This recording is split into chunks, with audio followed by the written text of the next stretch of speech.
Now,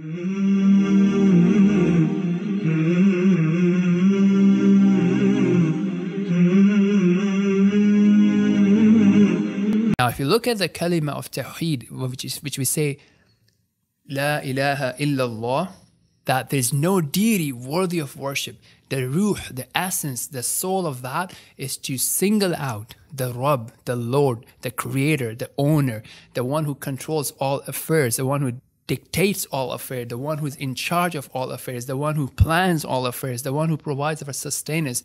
Is to single him out when it comes to the love, when it comes to the respect, the honoring, when it comes to the fear, when it comes to the hope, right? And these things then lead to trusting in him, depending in him, repenting to him, longing for him, having fear of him, and not to love anybody other than him, except that love of someone else leads to the love of Allah, or leads in increasing the love of Allah, and so on and so forth, right? So that's the whole essence of it, right? That one only repents to him, the one makes obedience to him the priority, the one obeys him completely and in all situations, right? The one seeks his help first and foremost, and does not seek help in idols or the dead and so on and so forth, and does not prostrate to somebody else, and does not sacrifice for somebody else, and so on and so forth.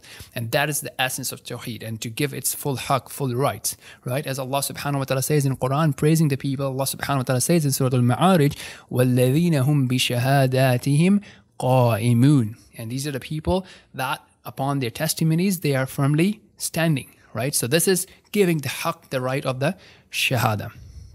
Now, for the people who do that, they are the one who will taste a goodly life in this dunya as well as in the hereafter, right? So their paradise of this dunya is the sweetness and beauty of worship. They enjoy the worship of Allah subhanahu wa ta'ala. They actually enjoy fasting, praying, doing things for the sake of Allah subhanahu wa ta'ala. They don't take it as a physical burden. They're actually enjoying it.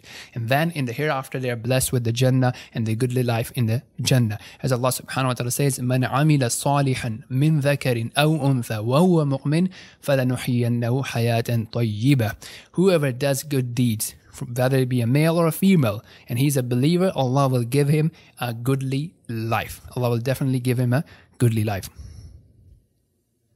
So the one who is not feeling that sweetness, the one who is not enjoying that sweetness, now they're in one of these two situations. One is they may have some of these indicators, something calling them from inside, from their soul, and showing them that there is some sort of emptiness in their life, and they can feel something is missing. Their heart, their fitra is giving them signal.